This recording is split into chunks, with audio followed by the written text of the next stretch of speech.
तो Asia cup का ताज किसके सर सजेगा, फैसला आज होगा। बड़े इवेंट के बड़े फाइनल में रवायती हरीफ पाकिस्तान और भारत में जोड़ पड़ेगा। दोनों टीमें एशिया कप की 41 साल तारीख में पहली बार फाइनल में मद्दे मुकाबले आएंगी। कप्तान कौमी क्रिकेट टीम सलमान अली आगा का हैंडशेक ना होने पर इज़हार अफसोस, पुरानी गलतियां भुलाकर जीत का अज़्म लिए मैदान में उतरने का ऐलान। शौकीन क्रिकेट को फाइनल का शिद्दत से इंतजार, कौमी टीम की जीत के लिए पुरजोश। सलमान अली आगा से दलेराना क़यादत का मुतालबा। शाहीन अफरीदी, फखर जमान, साहबजादा फरहान, साइम अयूब से उम्मीदें लगा ली। मज़ीद तफसीलात जानते हैं काविश मेमन से। जी काविश, आगाह कीजिएगा। बिल्कुल, देखें एशिया कप का मैदान है, फाइनल है और पाकिस्तान और भारत की टीमें आमने सामने आने के लिए तैयार हैं। यकीनन दोनों टीमों की अगर बात की जाए कारकर्दगी के लिहाज से तो यकीनन जब टीमें स्टेज मैचेस में आमने सामने आई तो यकीनन इंडिया का पलड़ा भारी रहा। लेकिन इसके साथ ही हम देख रहे हैं कि जो बांग्लादेश और श्रीलंका को जिस तरीके से पाकिस्तान ने शिकस्त दी और अपनी गिरफ्त मजबूत की लीग में और फाइनल तक रसाई हासिल की, अब आज फाइनल है। यकीनन दोनों टीमें जो हैं वो तगड़ी हैं और अच्छे मुकाबले की तवक्को है। शायकीन क्रिकेट भी पुरजोश हैं और पाकिस्तानी टीम की दुआएं भी कर रहे हैं साथ ही साथ। और कहा जा रहा है कि फ़खर जमान, साहिबजादा फरहान, साइम अयूब और शाहीन शाह अफरीदी मरकज़ के मैच के। काविश मेमन हमारे साथ मौजूद हैं, आपको बता रहे हैं एशिया कप का ताज किसके सर सजेगा, फैसला आज होगा। बड़े इवेंट के बड़े फाइनल में रवायती हरीफ पाकिस्तान और भारत में चोट पड़ेगा। दोनों टीमें एशिया कप की 41 साल तारीख में पहली बार फाइनल में मद्दे मुकाबले आएंगी।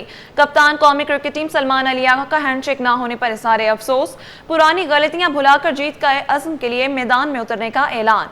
काविश मेमन हमारे साथ मौजूद हैं। जी काविश, बताइएगा लोगों का जोश और जज्बा कैसा है? तीसरी दफा पाकिस्तान और भारत मद्दे मुकाबले हो रहे हैं और ये कि बाकी टीम तो ठीक है, टीम में कोई मसला नहीं है। आप बड़ा मुकाबला है। इंडिया का जो कैप्टन है सूर्या कुमार यादव, उसने बोला कि हमारा तो उसके साथ पाकिस्तान के साथ कोई वो है ही नहीं, हम तो बड़ी टीम है। लेकिन इंशाल्लाह अगर पाकिस्तान आज जीत गया तो इनकी मीडिया जो है ना वो मुंह दिखाने के लायक भी नहीं रहेगी इंशाल्लाह। शाहीन शाह अफरीदी के हवाले से कहा जाता है कि अगर वो पहले ओवर में विकेट ले लेते हैं तो पूरे गेम का नक्शा तब्दील हो जाता है। जी, ये समझते हैं ऐसा है। और शाहीन शाह अफरीदी के अलावा कौन सा ऐसा बॉलर है जो टफ टाइम दे सकता है? उम्मीद है कि हारिस रऊफ देगा। और शाहीन शाह अफरीदी अगर अभिषेक की विकेट ले ली ना पहले ओवर में तो इंडिया के जो ऊपर के बैट्समैन है वो ऐसे ही चले जाएंगे। और आज हार्दिक पांड्या भी नहीं खेल रहा है, वो भी इनफिट है, तो इनको जो है ना काफ़ी फ़र्क पड़ने वाला है इंशाल्लाह। कुछ लोग मौजूद हैं, उनसे भी बात करते हैं। बताइएगा, आज बड़ा मैच है, शायकीन क्रिकेट पुरजोश हैं, क्या समझते हैं अगर टॉस जीतते हैं तो पहले क्या ऑप्शन होना चाहिए, बैटिंग करें या बॉलिंग? पाकिस्तान को पहला बॉलिंग करना चाहिए क्योंकि पिछले जो 2 मैचेस थे उसमें पाकिस्तान ने पहले बैटिंग की लेकिन पाकिस्तान नाकाम हो गया। लेकिन अब अगर पाकिस्तान बॉलिंग करते हैं तो मेरे ख्याल में पाकिस्तान के लिए बड़ा एडवांटेजेस हो सकते हैं। तकरीबन अगर इंडिया 156 तक करते हैं तो पाकिस्तान आसानी के साथ चेस कर सकते हैं क्योंकि इंडिया का बॉलिंग लाइन भी बहुत ज़बरदस्त है। लेकिन मैच कुछ भी हो सकता है क्योंकि अगर उससे आगे मैचेस हम इंडिया की देखें तो इंडिया की डाउनफॉल है। देखिए बांग्लादेश के साथ जो मैच था वो भी पंच गया था और इसके साथ साथ जो है श्रीलंका के साथ मैच था वो भी काफ़ी अच्छा मैच हुआ था। श्रीलंका ने बहुत अच्छा परफॉर्मेंस पेश की थी। ठीक है, यानी कि आप कह रहे हैं कि इस बार बॉलिंग के ऑप्शन पे जाना चाहिए। ये बताइएगा ओवरऑल क्या देख रहे हैं कि टीम का मोरल तो यकीनन बुलंद है। बांग्लादेश को भी हमने शिकस्त दी, फिर श्रीलंका के साथ भी तगड़ा मुकाबला हुआ। आज हमारे पास यकीनन साइम अयूब के हवाले से कहा जा रहा है कि मुसलसल उनको चांस दिया जा रहा है लेकिन वो उस तरीके से परफॉर्म नहीं कर रहे। हसन नवाज़ की कहा जा रहा है कि उनको चांस दिया जाए, इस पर क्या कहेंगे? नहीं, सैम अयूब जो है बड़ा बैट्समैन है लेकिन अभी उनका फॉर्म सही तरीके से नहीं चल रहा। तो मेरे ख्याल में सैम अयूब को एक मौका और देना चाहिए। लेकिन पाकिस्तान की टीम के बारे में जिस तरह खबरें आ रही है कि अब जो है मोहम्मद हारिस के ओपनिंग करवा रहे हैं तो ये भी एक बेस्ट ऑप्शन है पाकिस्तान के लिए कि पाकिस्तान जो है मोहम्मद हारिस को भी मौका दे थोड़ा सा, क्योंकि कभी वो चौथे नंबर पर खिला रहे, कभी 5वें पे। स्टेबिलिटी नहीं है टीम में, तो टीम में स्टेबिलिटी होना चाहिए।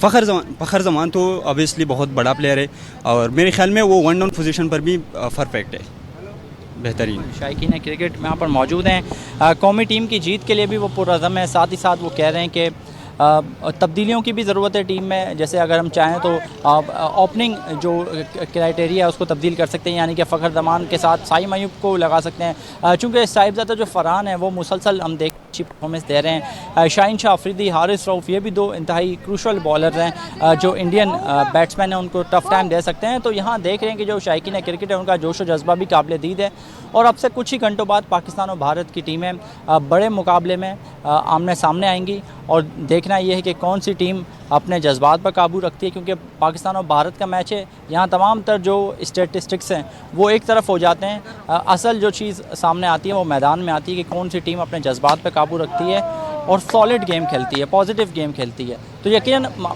ओवरऑल हमने देखा ग्रुप वाइज मैचेस में पाकिस्तान को यकीनन शिकस्त हुई है इंडिया के हाथों, लेकिन इस वक्त टीम का जो मोराल है वो भी बुलंद है और इम्कान यही है कि फ़ाइनल 11 भी जो माजी में खेलती रही है उसी में खिलाया जाएगा, इसमें कोई तब्दीली नहीं की जाएगी। साइम अयूब को मुसलसल चांस दिया जा रहा है, देखना यह है कि क्या वो आज फ़ाइनल मैच में परफॉर्मेंस देते हैं, और अगर वो परफॉर्मेंस देते हैं तो फिर यकीनन जैसा कि ऑस्ट्रेलिया के खिलाफ उन्होंने सीरीज़ में परफॉर्मेंस दी थी और शानदार बैटिंग का मुजाहरा किया था, तो यकीनन शायकीन क्रिकेट भी पुरुमीद है और कौमी टीम की जीत के लिए भी दुआएं कर रहे हैं। जी ठीक है काविश, अपडेट करने का शुक्रिया। अभी आप हमारे साथ रहिएगा। एशिया कप की तारीख में पहली मर्तबा फाइनल में आज पाकिस्तान और इंडिया आमने सामने होंगे। 41 बरस बाद दोनों रवायती हरीफ एक ही टाइटल के लिए बराह रास्त मैदान में उतरेंगे। शौकीन क्रिकेट को मुकाबले का शिद्दत से इंतजार है और कौमी टीम की जीत के लिए पुरजोश हैं। पाकिस्तान आज भारत को शिकस्त से 2-4 करेगा। उनका मजीद क्या कहना था, आइए जानते हैं।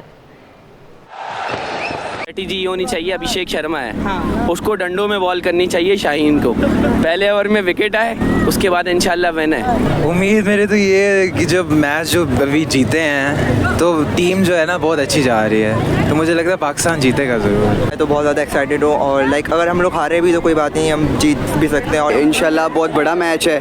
और 2017 के बाद पहली बार पाकिस्तान और इंडिया दोबारा फाइनल में आपस में खेल रहे हैं, तो इंशाल्लाह पाकिस्तान जीतेगा।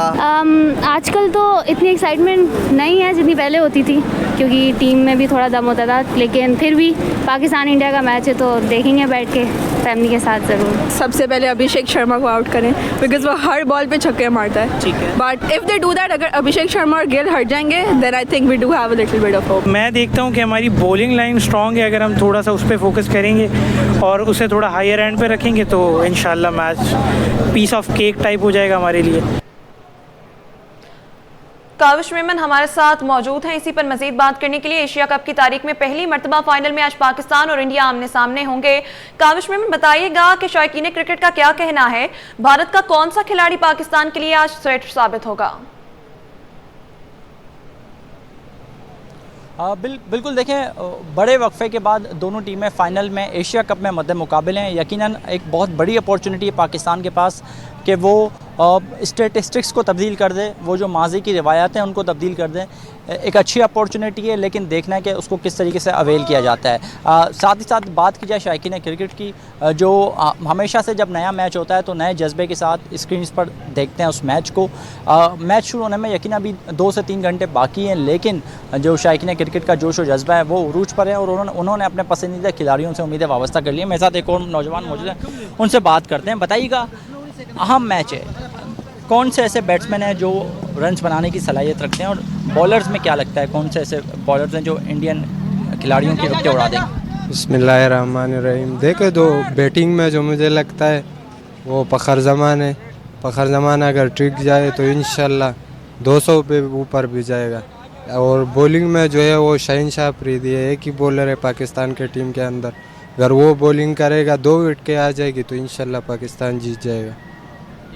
इंडिया की भी बैटिंग लाइनअप मजबूत है, देखते आ रहे हैं कि मुसलसल अच्छा परफॉर्म कर रहे हैं, बॉलिंग भी तगड़ी है उनकी, तो इंडिया की बैटिंग आ जाती है बिलफर्ज, तो उसमें क्या हम आप ऑप्शन होंगे कि कौन से ऐसे खिलाड़ी हैं जिनको जल्दी आउट कर दें तो हम अपनी गिरफ्त मजबूत कर सकते हैं? जी देखे तो जाए तो एक ही बैट्समैन चल रहा है इंडिया में, वो है अभिषेक शर्मा। अगर उनको जल्दी आउट कर जाए तो इंशाल्लाह पाकिस्तान के मैच में हाथ आ जाएगा। तो शायकीन क्रिकेट यहाँ मौजूद हैं, मशवरे भी दे रहे हैं, दुआएं भी कर रहे हैं कि आज पाकिस्तानी टीम मैच जीते और जो माजी की रिवायात हैं उनको तब्दील करे। अब देखना यह है कि फ़ैसला क्या होगा। दुबई के क्रिकेट स्टेडियम में पाकिस्तान और भारत की टीमें अब से कुछ ही देर बाद आमने सामने आएंगी और साथ ही साथ देखने के शहर भर में मुख्तलिफ़ जगहों पर बड़ी स्क्रीन्स भी नस्ब की गई हैं जहाँ पर यह फ़ाइनल मैच शायकीन क्रिकेट देखेंगे। जी ठीक है काविश, बहुत शुक्रिया अपडेट करने के लिए।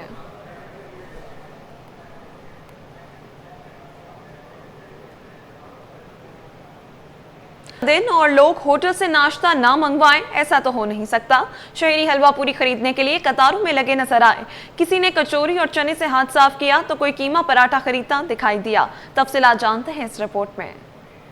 हलवा पूरी, कचौरियां, चीज पराठा, कीमा पराठे की दुकानों पर रश। शहरियों की बड़ी तादाद बंस रोड का रुख करने लगी। लोग कहते हैं कि कचौरियां पसंदीदा हैं। इतवार के रोज बाहर से नाश्ता करते हैं, घर वालों के लिए भी नाश्ता लेकर जाएंगे। बहुत रश होता है इधर। मेरा फेवरेट कचौरी है। इधर बहुत तरह के आइटम है, समोसे, रोल, चिकन रोल।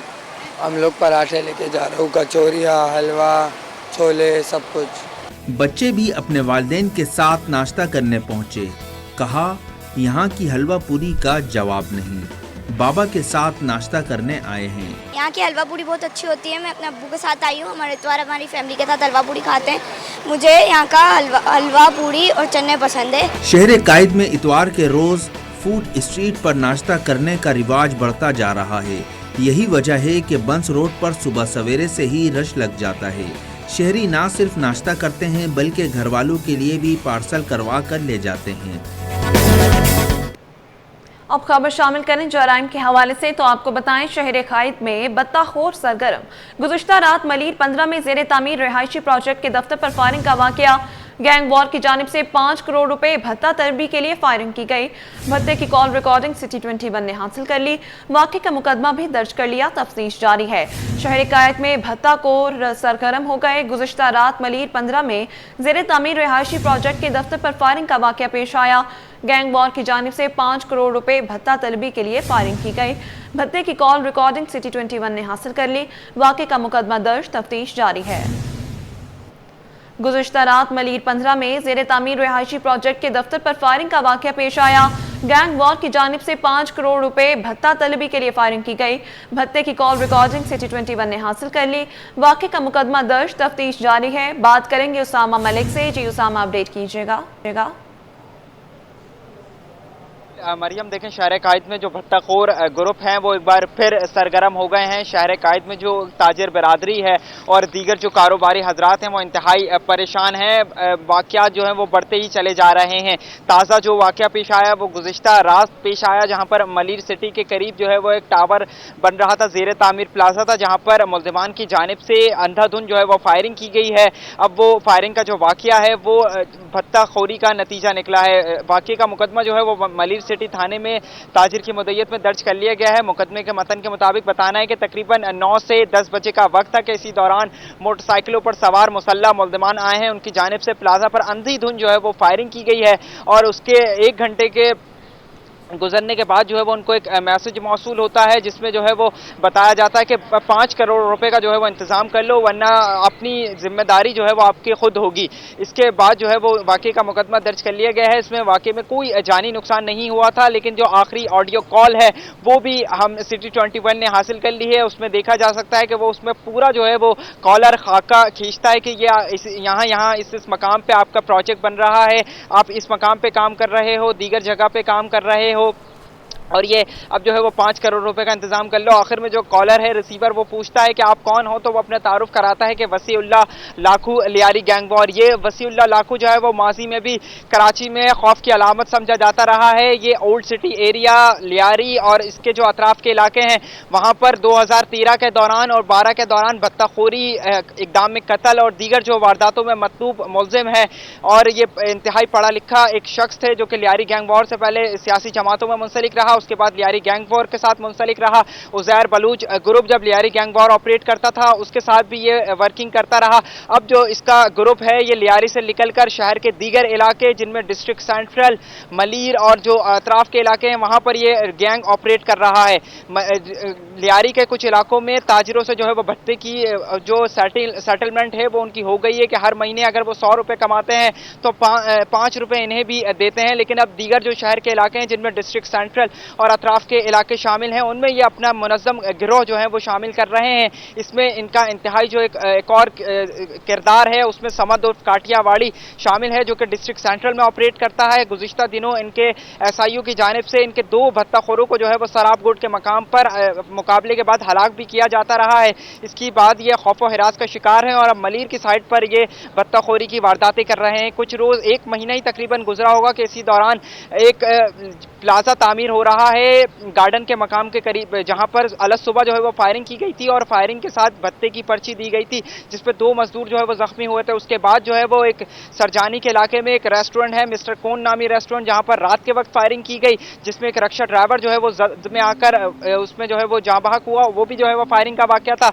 1 हफ्ते कबल जो है वो नॉर्थ नाज़िमाबाद ब्लॉक M में मतीन फूड सेंटर के करीब जो है वो एक पकवान सेंटर पर फायरिंग की गई, जिसके नतीजे में कोई जख्मी तो नहीं हुआ, लेकिन उसके बाद भी जो है वो भत्ते की कॉल मौसूल हुई। अब ये गुज़िश्ता रात वाकया पेश आया है, जहां पर भत्ते के लिए जो है वो पहले फायरिंग की गई है 4 मुल्ज़िमान की जानिब से और उसके बाद जो है वो भत्ते की कॉल रिसीव हुई है। अब ये वाक़े का मुकदमा मलीर सिटी थाने में दर्ज कर लिया गया है और इसके बाद जो है वो SIU में जो है वो इसकी तफ्तीश मुंतकिल हो गई है। SIU और दीगर जो कानून नाफिज करने वाले हैं, नाफिज करने वाले इदारे हैं, वो इसमें जो है वो काम कर रहे हैं, लेकिन ताहाल जो है वो इसके मुल्ज़िमान गिरफ्त में नहीं आ सकेंगे, क्योंकि इनका जो सरगना है वसीउल्लाह और लाखू, ये ईरान और दुबई से बैठकर कराची में भत्ताखोरी की वारदातें करता है।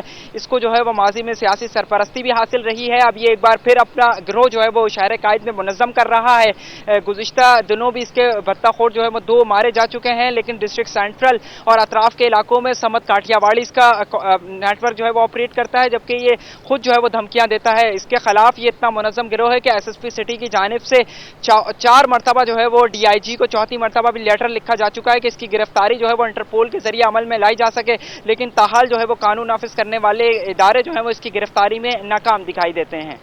जी ठीक है उसामा, बहुत शुक्रिया अपडेट करने के लिए। बंगाल में बनने वाला समुद्री तूफान बहिरा अरब की जानिब बढ़ रहा है। यह सिस्टम जनूब मशरक़ सिंध, ज़ेरीन सिंध और कराची समेत साहिली इलाकों पर असरअंदाज होगा। इस दौरान समुद्री हवाएं बंद रहने का इम्कान है। 30 सितंबर को शदीद गर्म दिन होगा। दोपहर या शाम के वक्त गर्द चमक के साथ हल्की बारिश मुतवक्के है। आपको बता रहे हैं खलीजी बंगाल में बनने वाला समुद्री तूफान बहिरा अरब की जानिब बढ़ रहा है। बात करने के लिए हमारे साथ मौजूद है रिमशा इस्माइल। जी रिमशा, अपडेट कीजिएगा। आज बिल्कुल खलीजी बंगाल में बनने वाला समुद्री तूफान बढ़ा है और ये जो है जनूब मशरक़ी कराची समेत असरअंदाज होगा। जो है समुद्री रिमशा हमें इस हवाले से अपडेट कर रही हैं। खलीजी बंगाल में बनने वाला समुद्री तूफान बहिरा अरब की जानिब बढ़ रहा है।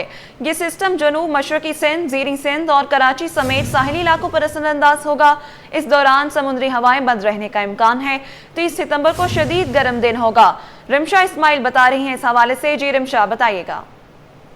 आज बिल्कुल खलीजी बंगाल में बनने वाला समुद्री तूफान बहरे अरब की जानिब बढ़ा है और इस सिस्टम के ज़ेरे असर जो है वो जनूब मशरक़ी सिंध और कराची समेत सारी इलाकों पर असरअंदाज होगा। इस दौरान समुद्री हवाएं बंद रहेंगी और कराची में भी जिस तरह से आज और कल की बात की जाए तो मौसम जो है वो गर्म रहा, भी गर्मी रहेगी और 29 और 30 सितंबर को थरपाकर सिंध के मुख्तलिफ इलाकों में जो है वो हल्की बारिश हो सकती है। इस दौरान कराची में अगर हम बात करें तो 30 सितंबर को शदीद गर्मी पड़ने के बाद दोपहर या शाम के वक्त जो है वो गरज चमक के बादल बन सकते हैं और हल्की से दरमियानी बारिश जो है वो हो सकती है। इसके बाद फिर पीर, मंगल और बुध को भी गर्मी मुतवक्की की जा रही है। इस दौरान दर्जा हरारत जो 35 से 37 डिग्री तक रिकॉर्ड किया जा सकता है। ठीक है रिमशा, बहुत शुक्रिया अपडेट करने के लिए। सिंध एम्प्लॉयज अलायंस के रहनुमाओं ने एहतजाज का दायरा बढ़ाते हुए नए मुतालबात सामने रख दिए। 29 और 30 सितंबर को सूबे भर के प्रेस क्लबों पर अलामती भूख हड़ताल का ऐलान कर दिया गया है। इस हवाले से अपडेट करेंगे रिजवान अहमद। जी रिजवान, बताइएगा।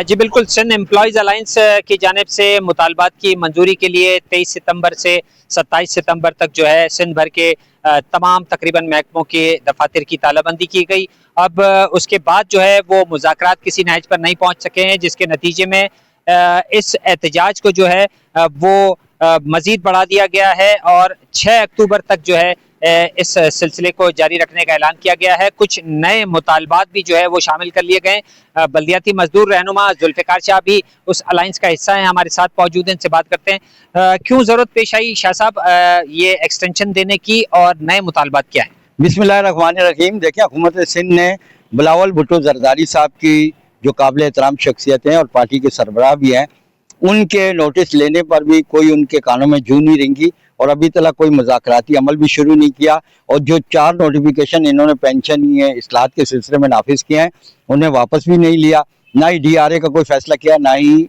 रिटायरमेंट पे ग्रुप इंश्योरेंस और फौतगी कोटे का कोई वो हुआ, जिसकी वजह से जो है हमने ये जो है सिस्टम को हैदराबाद में इजलास हुआ जिसमें ये फैसला किया गया कि इसको एक्सटेंड किया जाएगा 6 अक्टूबर तक। और इस सिलसिले में तय ये हुआ कि 29 और 30 सितंबर को सूबे भर के ज़िले जो है वो प्रेस क्लब्स हैं उन पे तालाबंदी करने के बाद वहाँ जो अलामती भूख हड़ताल 4-4 घंटे की जाएगी और 6 अक्टूबर को फिर धरना दिया जाएगा। टाउन हुकूमतें, बल्दियाती इदारे और इसके साथ साथ टीचर्स के भी जो मुतालबात हैं उसको भी शामिल कर लिया गया है। तो इस तरह कहा जा सकता है कि मुतालबात की फहरिस्त जो है वो बढ़ती जा रही है, लेकिन वो मुद्दे हल होने का नाम नहीं ले रहे हैं। जी, मईशत की बहाली के लिए हुकूमती इकदाम रंग लाने लगे।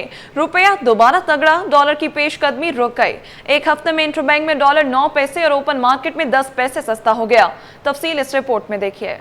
मार्केट में डॉलर की तेज रफ्तारी को ब्रेक लग गया। एक हफ्ते में रुपया तगड़ा हो गया। एक हफ्ते के दौरान इंटरबैंक में डॉलर 9 पैसे सस्ता। इंटरबैंक में डॉलर 281 रुपए 46 पैसे से कम होकर 281 रुपए 37 पैसे पर बंद हुआ। एक हफ्ते में ओपन मार्केट में डॉलर 10 पैसे सस्ता होकर 282 रुपए 40 पैसे पर आ गया। इंटरबैंक और ओपन मार्केट में डॉलर की कीमत का फर्क कम होकर 1 रुपए 3 पैसे रह गया। एक हफ्ते में यूरो 2 रुपए 5 पैसे सस्ता होकर 332 रुपए 81 पैसे का हो गया। बरतानी पाउंड 3 रुपए 43 पैसे सस्ता होकर 381 रुपए 70 पैसे पर आ गया। एक हफ्ते में UAE दिरहम 10 पैसे सस्ता होकर 77 रुपए 70 पैसे का हो गया। सऊदी रियाल 1 पैसे कम होकर 75 रुपए 77 पैसे पर आ गया। हफ्ते में स्टेट बैंक के ज़खायर 2 करोड़ 23 लाख डॉलर इजाफे से 14 अरब 37 करोड़ डॉलर हो गए।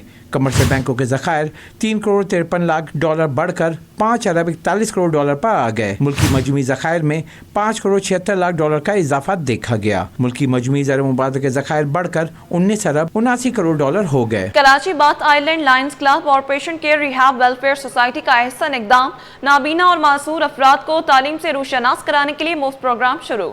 ग्रेड A से मैट्रिक तक के बच्चों को दुनियावी तालीम के साथ दीनी तालीम भी फराहम की जाएगी। डॉक्टर अनवर कहते हैं माजूर अफराद सोसाइटी का हिस्सा हैं, उन्हें इस काबिल बनाना है कि ये रोजगार कमा सके। मजीद तफसीलात जानते हैं रमशा इस्माइल से। जी रमशा, बताइएगा। आइलैंड और patients care rehab welfare society की जानिब से नाबीना अफराद के लिए जो है वो ख़ास तौर पर एक प्रोग्राम शुरू किया जा रहा है जिसमें 1 से जो है वो मैट्रिक तक जो है वो तालीम दी जाएगी और ये तालीम जो है ब्रेल के थ्रू होगी। इस वक्त आप देख सकते हैं बुक्स भी यहाँ पर मौजूद हैं। इसके थ्रू जो है वो बच्चों को पढ़ाया जाएगा, ख़ास तौर पर जो नाबीना अफराद हैं और जो बोलने की क़ुव्वत नहीं रखते हैं उनके लिए तालीम दी जाएगी। Patients care rehab welfare society के जनरल सेक्रेटरी डॉक्टर अनवार हमारे साथ मौजूद है। सर बताइएगा, ये प्रोग्राम शुरू किया जा रहा है, कितने बच्चे इससे मुस्तफ़ीद हो सकेंगे? देखें जी, इसमें तो जितने भी बच्चे आएँ हम मोस्ट वेलकम कहेंगे, क्योंकि ये Karachi bath island lions club और patients care rehab welfare society के ताउन से हो रहा है। ये हमारे टीम मेंबर हैं, डॉक्टर अफशा हैं, ज़फ़र साहब हैं, शमा हैं, मैं हूँ और हमारे और टीचर्स हैं। तो ये औरंगी टाउन में पहली मरतबा, औरंगी टाउन में कोई भी बीनाई से महरूम अफराद के लिए स्कूल नहीं है। तो ये फर्स्ट ग्रेड 1 से लेकर और मैट्रिक तक, प्लस इसमें कंप्यूटर क्लासेस दी जाएंगी। उसके अलावा मोबाइल हैंडलिंग, ये तो हमारा बीनाई से महरूम अफराद के लिए प्रोग्राम है जो हम आज जिसका हमने इनॉग्रेशन किया है। हमने इनको स्टैंड दिया है कि ये अपने फुट पे खड़े हों, अपने पैरों पे खड़े हों। तो इसकी वजह से ये बेहतरी की तरफ आ रहे हैं और हम ना खुद कोई डोनेशन वो लेते हैं, ना ही हम अपने बच्चों को ये तरबियत देते हैं कि वो डोनेशन वगैरह वो करें।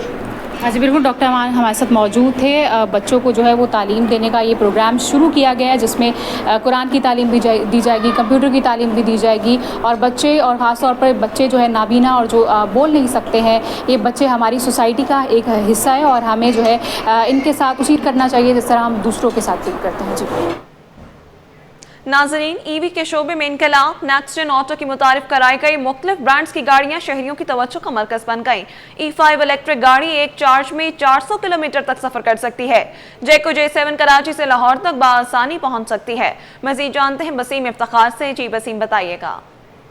आज बिल्कुल ऑटोमोटिव इंडस्ट्री की बात की जाए तो ऑटोमोटिव इंडस्ट्री में हम देख रहे हैं कि हर गुजरते दिन के साथ जो ईवी टेक्नोलॉजी है ना सिर्फ उसकी अहमियत में इजाफा देखने में आ रहा है, बल्कि ऑटोमोटिव सेक्टर में हम देख रहे हैं कि ईवी गाड़ियों की जो इस्तेमाल का रुझान है वो भी बढ़ता चला जा रहा है। और यही वजह है कि मुख्तलिफ जो कंपनीज़ हैं वो ईवी गाड़ियाँ जो है मुतारिफ़ करा रही हैं। और हम देख रहे हैं कि बड़ी तादाद में ईवी गाड़ियाँ जो हैं वो सड़कों पे जो है वो दौड़ती नज़र आ रही हैं। बिलखुसूस ईवी टेक्नोलॉजी को मद्देनज़र रखते हुए नेक्स्ट जेन ऑटो कंपनी जो है उसने ज़बरदस्त ईवी जो गाड़ियाँ हैं वो एक्सपो सेंटर में मुतारिफ़ कराई हैं। इस वक्त मेरे साथ मौजूद हैं सैयद हानी हैदर जो कि नेक्स्ट जेन में सेल्स मैनेजर से जानते हैं। बड़ी ज़बरदस्त गाड़ियाँ देखने में आ रही हैं और बहुत खूबसूरत भी हैं, बहुत दिलकश भी हैं।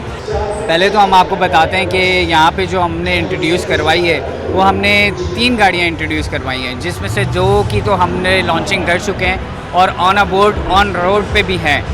और अभी हमने लेटेस्ट कराया PHEV का। J7 हमारी PHEV है, 1.5 इंजन है उसका और उसकी लॉन्ग रेंज है 1200 plus ji.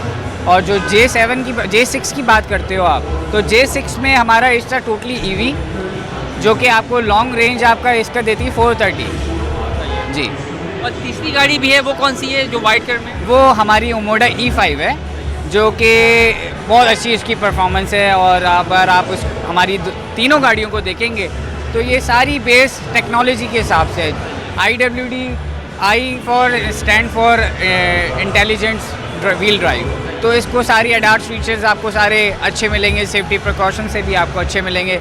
And most properly FOC policy पे हम 2 चार्जर आपको प्रोवाइड कर रहे हैं, within one as a fast charger and that one is a 2.2 charger.